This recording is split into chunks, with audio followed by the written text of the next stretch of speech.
Thank you for making time to join us today for our webinar on accessibility. This is the last in our series of 3. My name is Ivy Young, Project Director for the California Networks for Collaboration, an initiative of the California Association of Museums, otherwise known as CAM. I'd like to take a brief moment to thank CAM and the Institute of Museum and Library Services for providing today's webinar opportunity. Thank you. So first I'd like to introduce Lisa Robinson from the Central Coast region. She is president of the San Lorenzo Valley Historical Society and volunteer collections and exhibitions manager at the San Lorenzo Valley Museum. Welcome, Lisa. From Gold Country, we have Gregory Wada. He is a museum scientist in the Department of Anthropology at the University of California, Davis. Welcome, Gregory. From Los Angeles, we have joining us today Danielle Awad, who is a museum educator at the Skirball, the Los Angeles County Museum of Art, and Huntington Gardens. Welcome, Danielle. From Orange County, we have joining us Nina Castro. He's a teaching artist and art conservation intern at the Sculpture Conservation Studio. Welcome, Nina. Nina was just waving. And then we have Kathleen Schlier, who's a grant writer at the Chavot Space and Science Center and visitor studies consultant at the Palo Alto Junior Museum and Zoo. Welcome, panelists. So before we really open into our panel discussion this afternoon, I'd like to give our audience a better understanding of how we've all come together. And I would like to share a PowerPoint that really goes over our relationship, frames this webinar, and highlights some of the helpful tools that you and others across the state have co-authored. So in the interest of time, I'm going to go really quickly through this panel PowerPoint. I may skip some slides. Listeners, please know that you can download this PowerPoint. All right. So the first 2 questions that you see here I'm going to address in this PowerPoint presentation. We'll open to the panel discussion, and then we'll have time for Q&A with you, dear listeners. Please do send your questions in at any time. So essentially, what is the California Networks for Collaboration? This is a program of the California Association of Museums, but it isn't ours alone. We share it with 13 other partner organizations across the state of California. It's an initiative that we collaborate on, and it is a multi-year, multi-phase project. We are in the process of wrapping up phase 2.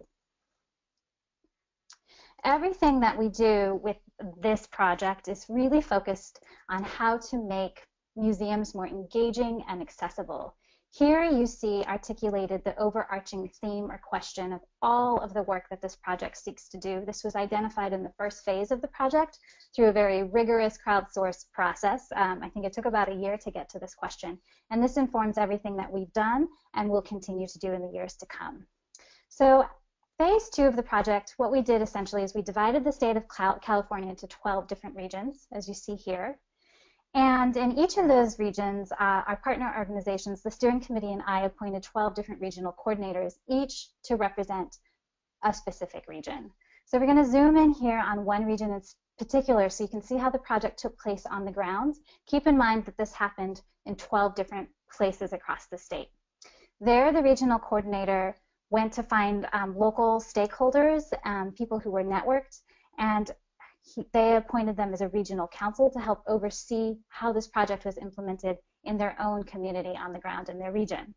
Together, they brought together 3 different study groups, or what we called learning collaboratives.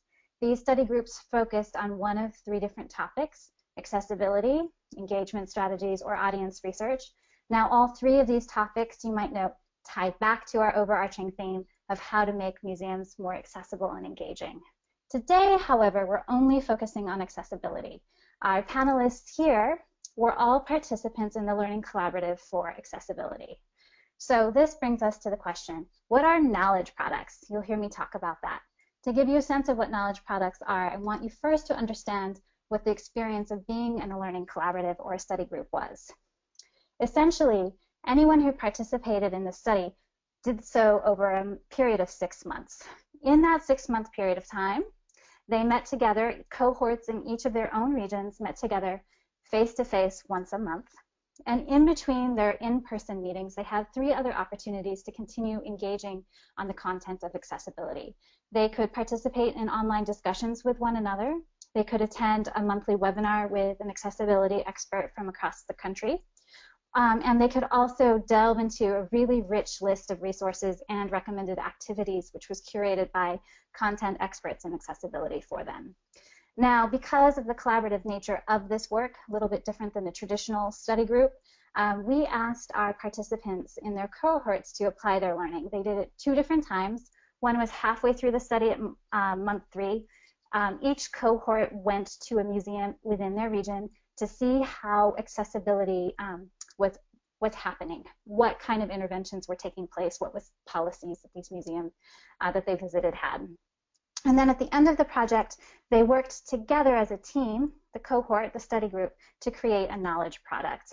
Now, the knowledge product really documents their core takeaways, what they believe you and I, every museum professional, should know about accessibility. What is it? So those are tools for you. Now, to give you the 30,000-foot view again, here's the state of California divided into 12 regions. You can see everyone who was involved in making this project happen. And you can really see here that the knowledge products are kind of like this distillation of knowledge. There are over 36 of them, and they are all available to you on the CAM website to download for free and apply to your own practice. This is where you would go to at the CAM homepage. Just FYI, CAM is changing its website, so it'll look a little bit different in the coming weeks, but the knowledge products will still be available to you. So here's where I'm going to go into full rush. These are snapshots of the knowledge products that our panelists today represent. So from the Central Coast, we have Lisa. Hi, Lisa.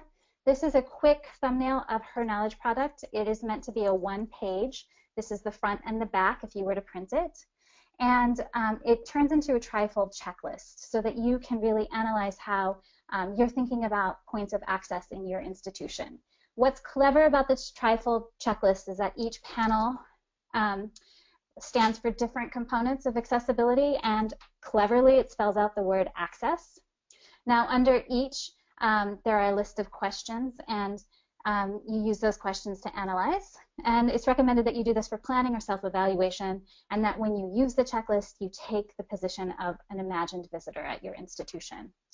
Now, the Central Coast has says that this checklist is really designed for any museum professional who seeks to create more accessible spaces and relationships with their communities. Now, this is true for all of the knowledge products that I'm about to review. They're really written for any of us in the museum field.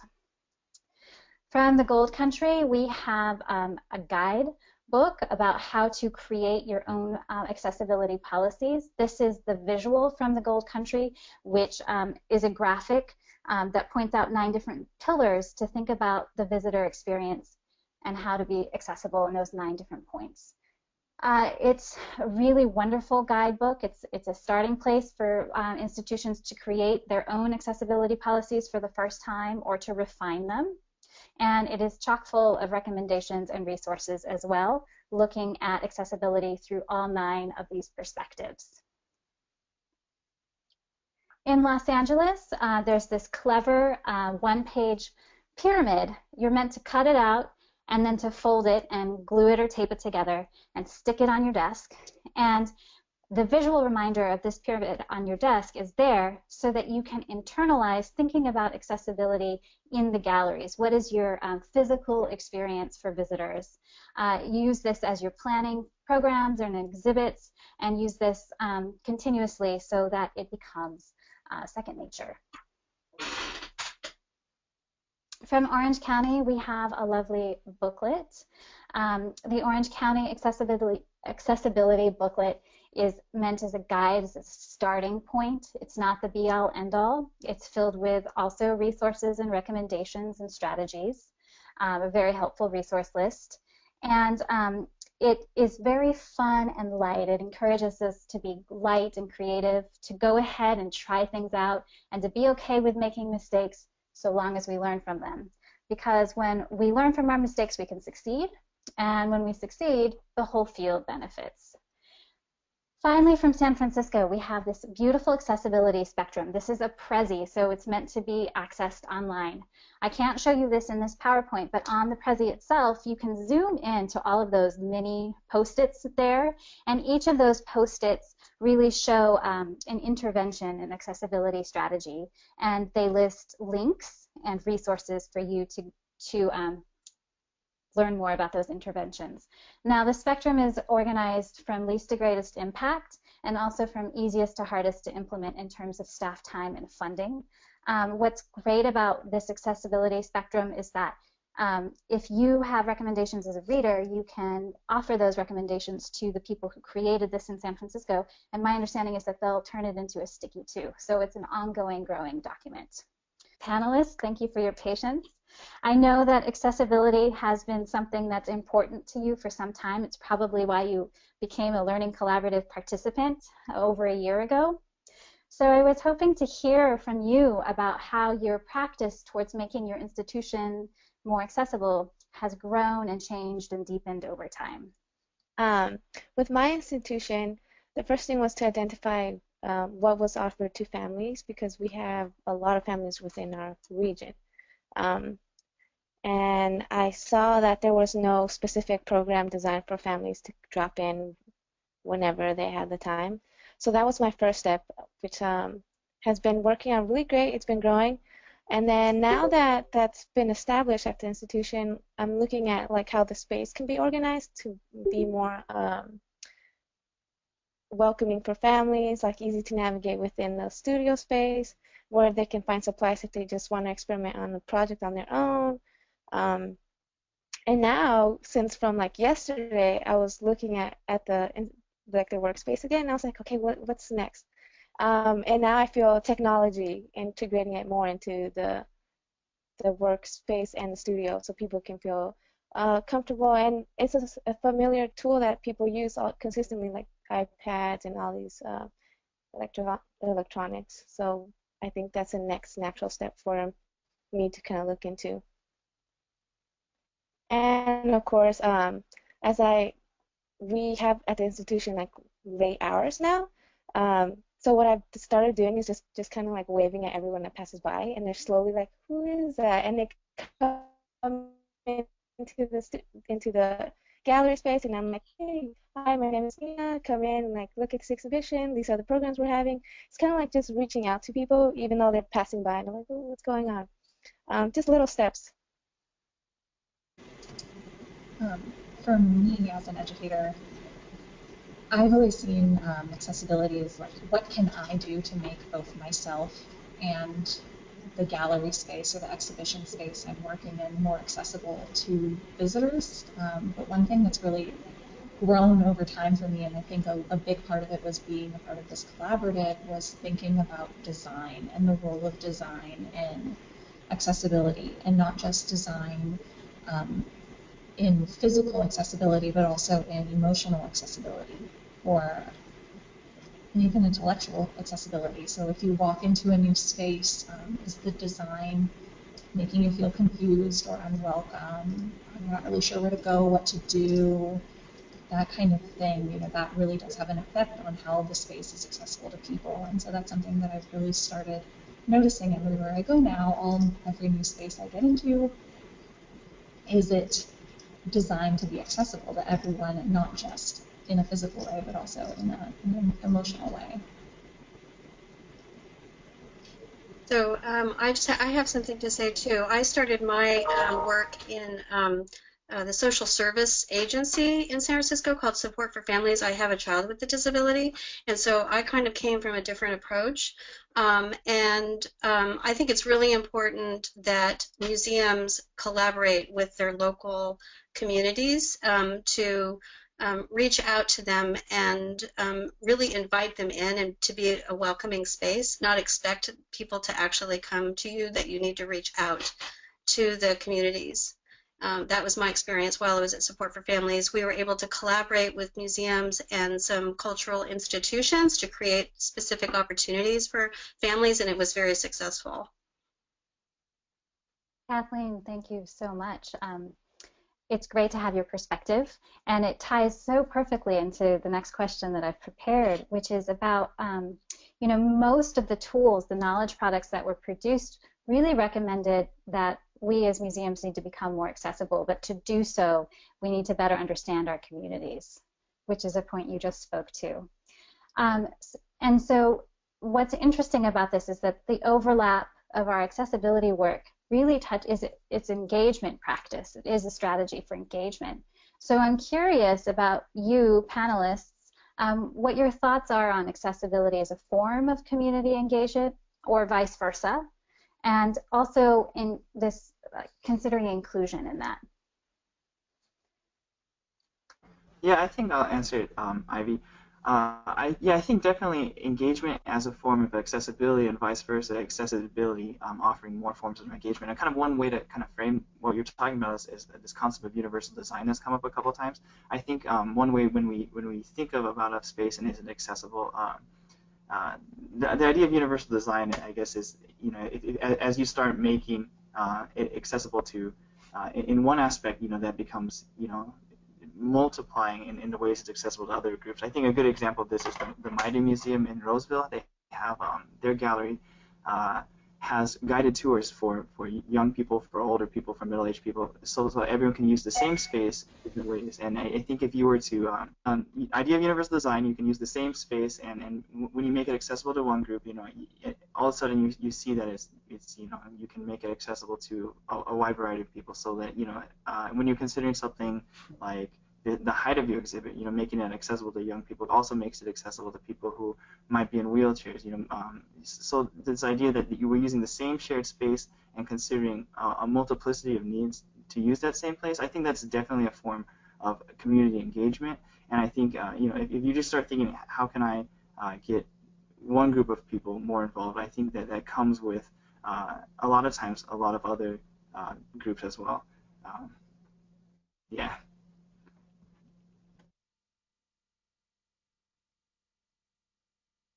Does anyone else have examples of universal design or reaching out to one group in particular, trying to be more accessible through programming or exhibition design, and realizing that you're actually opening the door to many others that you hadn't expected?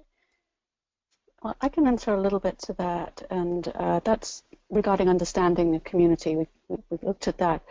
What surprised us when we looked at our community, we're a rural environment, and we don't have a large cultural diversity, but when we started to really analyze our community, it turned out that we have a population that's much older than is typical in California. It's a population where almost 45% are over 15, so with that goes some mobility issues. So we've really focused on that group of people because that's the demographic that is a huge chunk of our community. But of course, when you improve your access for people with mobility issues, you really improve it for everybody.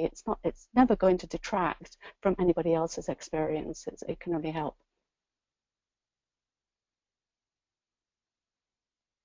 Yeah, what we did was partner with the library because we noticed they had a lot of family programming that kind of tied into what we were trying to do as well.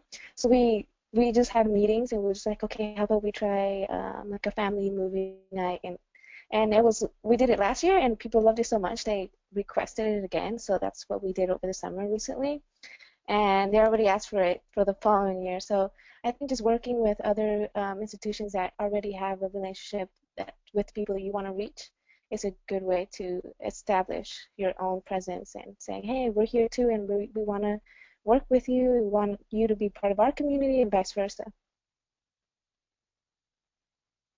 You don't always have to start from scratch. No. I think another example at our museum, so as museums as spaces for communities to find kind of identity into, so kind of being inclusive of cultural diversity, and I think we could all have a lot of stories about that. One that occurred to me at our museum was we have all these pictures that were taken by early California ethnographers concerning ethnographic Native Californian collections. And sometimes when part of the reason, going back to your first question, why I got involved with accessibility was trying to make the fact that we are we are housing people's, kind of cultural heritage and making these collections, not just making spaces accessible to people, but making collections themselves accessible to researchers, to communities, and allowing the value that they hold as parts of someone's culture to be part of that community. And so one thing, a project that we did, we were finding people come in and they'd look at these pictures that it was Clinton Hart Merriam with some Yokuts man, and it's like, oh, I know that person. That's so and so's grandmother, right? So that if but when you're learning a lot about the stuff that you're curating by trying to find ways that the community can bring their own knowledges and their histories and be involved with that as well. I think a lot of institutions have similar programs to that. It doesn't have to just be Native people too, but in a lot of aspects, and it doesn't have to just be cultural identity too, but economic identity. It could be, just feeling that you're part of the story that's being told. You mentioned economic diversity, Gregory, and I think that's sometimes a barrier for our communities and a barrier for our museums and our institutions being more accessible happens in very real ways. We're simply not open at times that people can come to us because they work long hours, they work multiple jobs, or the barrier is purely economic. We can't afford the entrance ticket for ourselves, let alone for our parents and our children too, as a whole family unit. So I'm interested on your thoughts in terms of accessibility from those very real ways. So I can talk a little bit to that. I think it's a much bigger issue than simply the cost of admission to an institution, because for those families that find it difficult economically, they're going to find that many institutions are not easy to get to from where they are. They're not necessarily located in low-income areas. So we have to look at things like public transit and making sure that we work with our local officials to see if we can have our institutions on a public transit route. I know there's been a lot of success in many institutions with free access on a particular day of the month for locals, and I think that's a great first step, but it's still on the institution's terms, not on the individual or the family's terms. I think the Monterey Bay Aquarium has done a great job in having it for a whole week, so it's it's not specific to a day, and that really is a great way to go. And I know that there are other institutions where they've partnered with the local authorities to be able to give access to families, low-income families, where those families might be getting aid through their state welfare card or some other form. But again, that's still something that is for that individual, even though they're going up to guest services and the guest services really doesn't care. For them, it could still be a barrier. So I think we have to be very creative about how we help people get to museums. And I really like the model pay what you can, as opposed to by donation. I think that's another way in which we can, and really teach people that pay what you can doesn't mean the bottom. It can mean a broad spectrum of pay what you can, and this is where your dollars are going. So just some thoughts. Lisa, I thought you made a really great point about sometimes museums have free days on days that don't necessarily work for people. Like it's the museums are making it free on their terms, not on other people's terms. And I actually hadn't heard about the Monterey Bay Aquarium doing the whole week free, but I think that's a fabulous idea. A lot of the museums I work for or I know in the area that have free days, it's usually during the week. And even though those days are really successful, it still leaves out a large portion of the population. Like thinking back to, when I was a kid, I would have never been able to go on a free Tuesday to a museum because my parents worked every Tuesday. Most people, they don't have access to things during the week, during regular working hours, and so being able to provide free admission for a full week, or even to extend hours into evenings, certain days of the week, certain days of the month, things like that could really expand the museum's reach. If I could jump in just to say a couple things. So when I did an internship at the Aquarium of the Bay, which is in San Francisco, and they actually gave tickets to social service agencies that the social service agencies would then distribute to their populations. And it was very successful, and it just allowed families to go on their own terms without having to go on a specific day, but they could still, get in for free on with a ticket. And see, another one that I'm thinking about is like discount memberships to families of children with disabilities. That can also be another way of kind of breaking down some of those barriers. And this also touches on like there's just being accessible in terms of transportation and hours and then financial, but then like once you get there, then what? Are you going to want to return? Are you going to want to even stay? Like, is the frontline staff welcoming to you? Do you feel like you look like you belong? There's accessibility really, like, that's the first point. So it leads me to thinking about your knowledge products and the knowledge products that were produced in other regions too. So many times it was brought up that staff training is an integral part in accessibility work, and that it needs to happen at all levels of the institution, from volunteers to board members and leadership, and also the importance of having a welcoming organization. And what does welcoming mean? Is it just the friendly ticket person, or is it more than that? So this really struck me across the knowledge products, and I'm curious if you panelists could speak to, when you came to that aha, how did you come to see the importance of museums being welcoming? Is it because you have been so many places where you haven't felt welcome? I mean, I don't know. And could you also speak to the nuances of what it means to be more welcoming? I can start talking on this topic. Staff training is something that's really important to me, especially when it comes to frontline staff, because I am frontline staff at all the institutions I work for. I'm either one of the first people that visitors see when they come into the museum, or I'm spending the longest time with them face to face. If I'm working with this group of school kids, I'll have them for a full hour. If I'm working in family programs, then I'll have anywhere from 10 minutes to an hour and a half with a couple families. And so I always took it upon myself to make myself as welcoming and engaging and accessible to them as possible. And I've also had the luck to work at some really great institutions that do train staff well. And it's everyone from the people that are selling you your tickets to the security guards all over the grounds that are so happy to be there. They love their job so much. They're engaging you and your kids, school groups, and it really just makes everyone's experience there so much better, and it makes them want to return and want to become, a member or someone who really values visiting museums in general.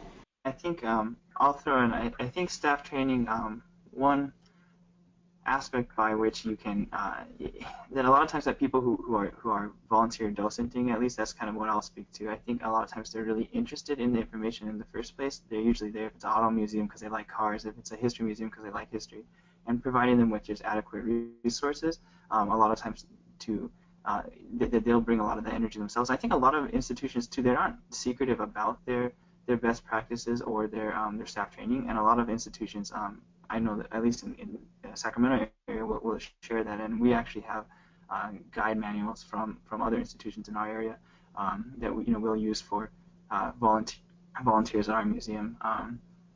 That's something.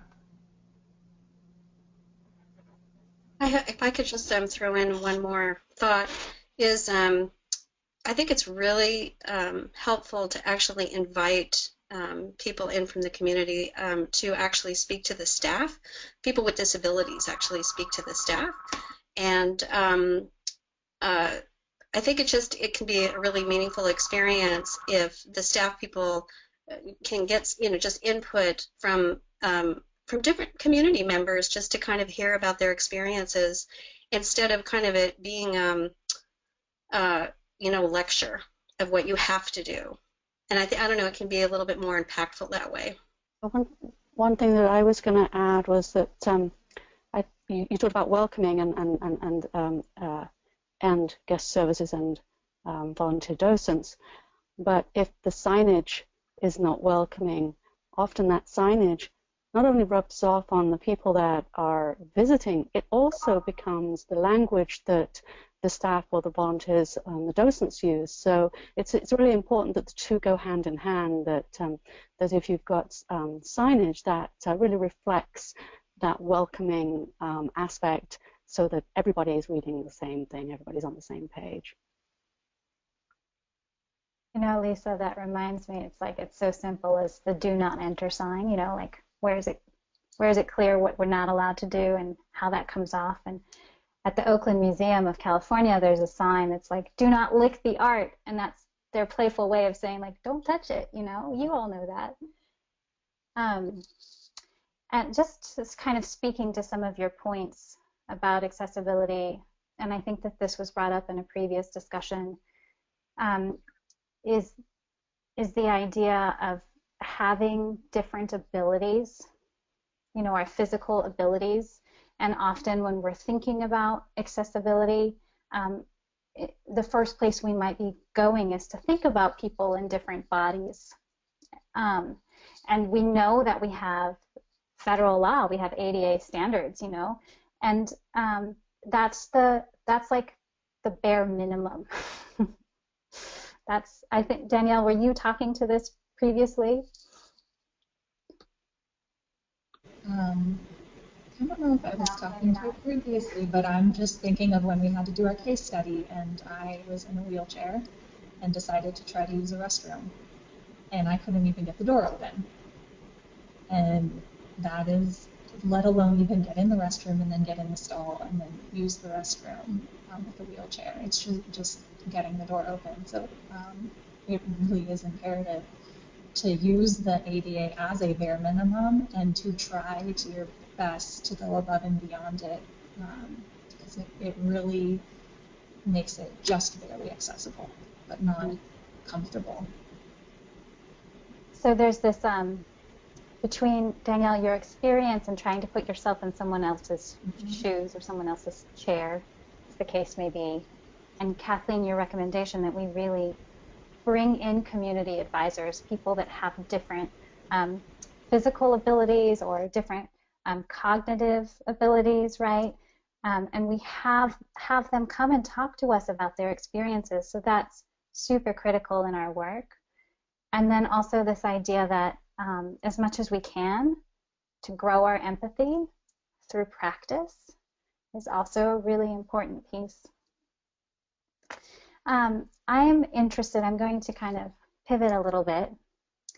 What recommendations do you have for small institutions? Institutions that may be all volunteer run, maybe have very, very small annual budgets. They feel like they don't have the financial or the staff capacity to work on this. What would you advise? Are you talking from a funding point of view? You can. We want to take all recommendations. We're thirsty small museums. We want to do the work of accessibility. What recommendations do you have for us? So I think the first thing is that to recognize that it is actually a civil rights law. The ADA is a civil rights law, and it actually does encompass more than just the physical, and that museums and cultural institutions are required to offer people with disabilities accommodations. And it's not really a choice. It's something that every museum just should do, whether or not they have specific funding for it or not. But it's okay to start small. You have to start somewhere, and then build and on those, identify goals, and then connect with the resources in your communities, because there's tons of resources in communities that you can get help. Also, doing a self-analysis is really critical, I think, to identify some of the gaps in services that you may have that you may not even realize until you really start the process of, really identifying exactly what you do and what you don't do. And then once you identify those gaps in the services, then you can start thinking about how you're going to fund them. Like if it's a bigger project, then what you can do within the capacity of your institution. Maybe it's something like really specific, like a piece of technology that you need, or in order to provide a braille for the visually impaired, or whatever it is. Then you can decide, okay, this is something that we really want to go after. And funders, in terms of like people that want to fund these projects, they want to see a track record in your institutions before they would actually give you money to do it. And so just starting the process and then just delving in is the first step. Coming from a very small institution with a very tiny budget, I can say that one of the most valuable things for us was to have somebody on the board representing the communities with disabilities, because it really opened our eyes as to just the tiniest thing that we could do to make a difference. We would often say, well, we can provide an alternate experience for someone if they can't physically get to that space, and that was just, no, that's not an option here. Let's think about something else and what else we could do. Having said that, the other kind of disadvantage we have is that in many ways is we're in a historic building, so there are limitations to the changes that we can actually make to the structure in order to be able to accommodate. But even with that, there are just some very creative, low-cost ways that you can you can look at providing access. And I think that when people see that you really are trying and you open that unlocked door, those types of things, they're really grateful. The other thing I would say, that just look through the resources that have been created by this group, because there are some very low-cost ways in which you can improve accessibility for everyone. Yeah, so a simple thing that we did was kind of, at our gallery we have these brochures, and they're printed like standard font size, and what we started doing was making brochures specific for children, so they have a better engagement with the gallery themes, and they can have a conversation with their parents while they're walking through the space. And then we also decided to make a brochure with larger font, because we started getting feedback like, hey, from our older communities, like, this is really difficult for me to like read the color, even though, let's say, a brochure was designed very specific colors and everything. They have to be changed a bit to make a more legible, like people can read them if they have like vision issues with a specific color, like yellow. So that's what we kind of did, was like get feedback from our community members and kind of adapt those suggestions into our brochures. And it's really good, because people feel like, okay, they actually listen to me, they care what I have to say, and they come back. They come back and I'm like, oh, thank you so much, and they're very appreciative. And it feels great when someone comes up to you and says like, thank you for doing this. A simple change, it makes a big impact in someone's life.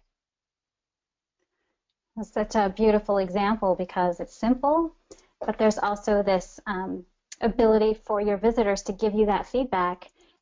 And the key piece is that you can be responsive. You can do something about it, So accessibility is this, it's like a culture. It's this new way of thinking and being.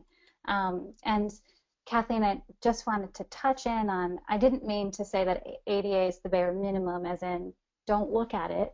I would really like to clarify that in our study, together over the 6 months, we looked at accessibility from a number of different lenses, which you probably all heard in our conversation today. So considering accessibility from the physical, the cognitive, the cultural, personal identity, looking at issues of accessibility as a point of welcome. So with that, dear panelists, we're about to take some questions from the audience, but I would love to hear your wisdom. What is the one thing that you wish everyone listening and all museum practitioners could know and apply to their practice to become more accessible? I think one of the things is just reach out to people in your field. Like, everyone has information to share, and we're all willing to like provide our input and say, look, we tried this, maybe you can try this in our work. You know, as long as we help each other, our field will just keep growing.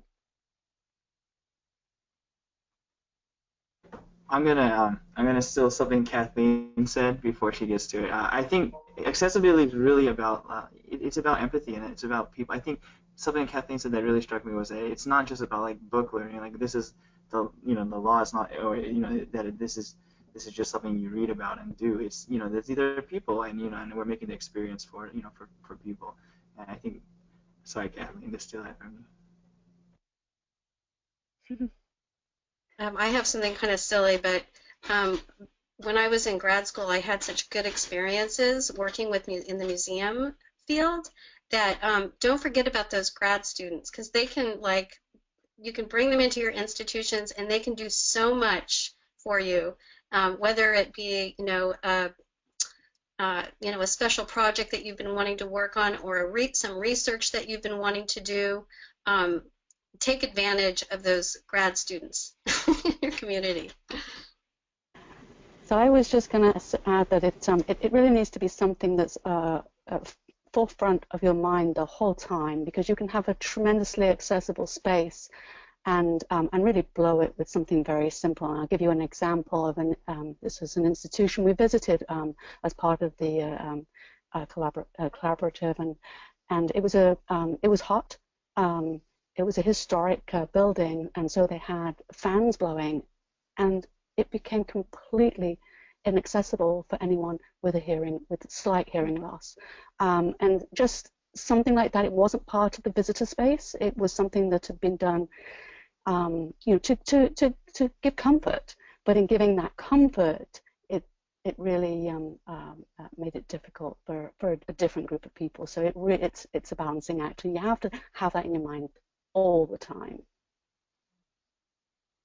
I think for me, one big takeaway about accessibility is that it's so broad and encompasses so many different things that it can feel daunting, but because it's so broad, that means there are so many things that you can do, and not to be afraid. Like, accessibility can start with just one person and one simple act, like with Nina's brochures and changing the font.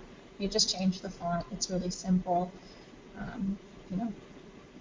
Being accessible yourself, being an engaging person with visitors yourself as an individual, that's one simple change too. So, it doesn't matter. You still can affect accessibility regardless of who you are in an institution or what type of institution you are, big or small. And it's a continual refinement process, You're not accessible once and always and forever. This empathy comes through again. So we have a question here from Brenda Cruz, and it reads, what about general accessibility for small museums? So I know we talked a little bit about small museums. Does anyone feel like they have entrance into this question? What about general accessibility for small museums? Well, I can answer, perhaps touch a bit on that, but it really boils down to some basics: lighting levels, access to the front door, materials on the floor, space between objects and structures, and so there's a lot that ADA can help you with some of those some of those issues, just the turning radius of a wheelchair, and when you're reconfiguring spaces, just have that tape measure in your hand and be thinking of that as height and distance all the time. I think that it does require the need to actually recognize from the from really the senior leadership in the museum that they need to take steps, and it really just takes one person within the environment to actually make some suggestions, and then it just, to at least my experience is that just that's a way you can open the door to the possibilities of making changes. Brenda, if you want to send in a follow-up question, please do. I'm going to turn our next question over. This is from Christina Johnson, and it reads, I specialize in disability access and inclusion, and I'd like to hear any comments regarding how your organizations are looking at long-term goals and building disability access into the permanent system of museum operations. Well, I can speak to that a little bit because I wrote actually an ADA policy when I was in grad school for how the steps that you can take to actually create an ADA policy, and it could be a real eye-opening experience because in order to really set policy, you need to really look closely at the institution, like I said before, and do a self-analysis and just go through step by step. And document those things as part of like a living document that will be changed continually, and having a group of people like access advisors who have disabilities actually doing some of that self-analysis with you in your institutions, I think can be a really amazing experience. Now, and it can be done over several, like, you can have goals for the first year, goals for the second year, and just build on those things to create a document for your institution. That way, it also might even allow you to get more funding if an organization knows that you are doing your best to implement those best practices. I think you'll have a greater chance of actually getting funding for maybe some special projects.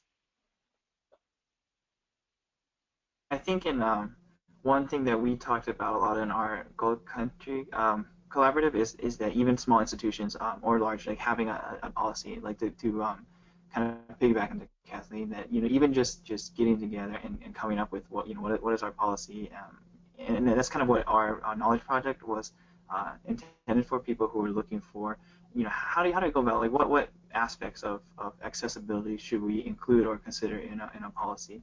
And so yeah, I guess knowledge products, I'll plug those for you, Ivy. Those are available, but I really think, yeah, for just to have that discussion and to put something down is a good first step for a lot of museums. I'd also like to add that for small institutions where and like ours, where we are a historic building and sometimes it's difficult to make changes, there are other institutions, potentially other institutions around you that you can partner with. So it's kind of, you can go there and you can build into your access, being able to share your institution's treasures, whatever, your exhibitions, at other locations, so that people can, or different people can have access to them. It looks like we're not really getting at Christina's question. She's followed up, and I'm going to read to you her response. She says, I guess I was looking for more about how your organizations assign accountability for following up with assessments and plans and policies. And that's a really great question. It really gets to the heart of a culture, an institutional culture. I think for my institution, because it's run by the city, you have to identify the stakeholders who you can kind of have a connection with, and you know that they'll have like an understanding of what you're coming from and like why accessibility is important. For like, the institution is run by the city of Manhattan Beach, and we have a committee that that oversees all of the culture arts programming and stuff. And I found someone on the board who kind of like buys into like what I'm saying about accessibility. And you kind of have to like just explain things to them in a way that they can kind of speak the language for the other people who are on the board. Like most of the government committees are concerned with how money is spent, how is it engaged in the community. And in a way, if you kind of like fit accessibility into what the stakeholders want overall, it will kind of gear people into buying into like what you're trying to say and do in changing your institution. It's a process. It's going to take a while. My prediction for my institution is going to take about 5 to 10 years because they're like really rigid. And government, it takes forever. Things take years to make a change. But if you start now, the future looks brighter. And just never give up. Yeah, I guess it's maybe depending a little bit dependent on what your position is in the organization. But so I'm not going to try to answer generally for everyone. But I think for what we've done with our institution is a lot of reaching out to other organizations too. So the fact that I even went to these the CAM collaborator was an idea like, hey, let's reach out, let's get some best practice from other museums. How do they implement these? And I think especially being someone who's not I guess an enforcer or a decision maker on that level for my institution, one of my responsibilities is though to collaborate with other museums on campus. So we do collaborators with these other small museums on UC Davis campus, and suddenly if we're trying to have an event for a large audience, issues of accessibility come up, and I think maybe whereas we're an insular kind of more small institution by ourselves, once we're part of a bigger project, that it kind of allowed us maybe for the first time to be able to deal with those. So that's kind of specific to what I'm doing, but I think reaching out to other organizations is something, or even maybe other departments within your organization is one way to kind of to get about actually doing something, not just saying we're going to do something. So it's like you're increasing the accountability because you're bringing other people in to look at these concerns together, right? Exactly. And you're bridging. You're being an ally, you're being a fearless, persistent warrior like Nina, and it's ongoing. In 5 to 10 years, Nina's going to have more work to do. It's not going to be the end. I'd like to just jump in, being that I'm a grant writer. You're going to have the last word, Kathleen. Okay. So I'm a grant writer, and I feel like no matter what your position in the museum environment, you can actually make a difference. You don't have to be like an access coordinator in order to just make change. There's like little incremental changes, and I do everything I can to get accessibility in my grants. And I talk to the education staff. I ask them what they're doing, just to make sure that it's on their radar. And so I think that, we all just need to keep that in mind, no matter what level in the organization that we are, is that we can make a difference no matter where we are. Great. So if you want to type back your response to Christina, she's got a nice paragraph there. I'm eagerly trying to answer her question too. It's a really good question.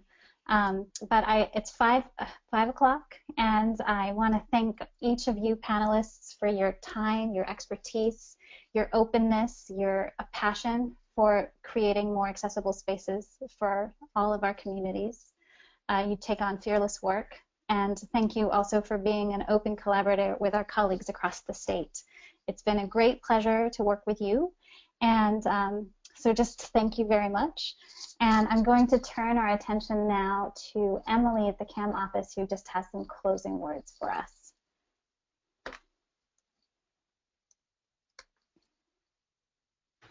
Hi guys, thank you, Ivy. So thank you everybody for joining our accessibility webinar today. Many of you probably heard about these webinars through social media or through CAM e-news. CAM is a member-based organization. CAM members are comprised of museums, museum professionals, and business associates from all over the state of California. To become a member, get more involved, and learn about member benefits, you can visit our webpage at calmuseums.org. Thanks guys, and have a wonderful week.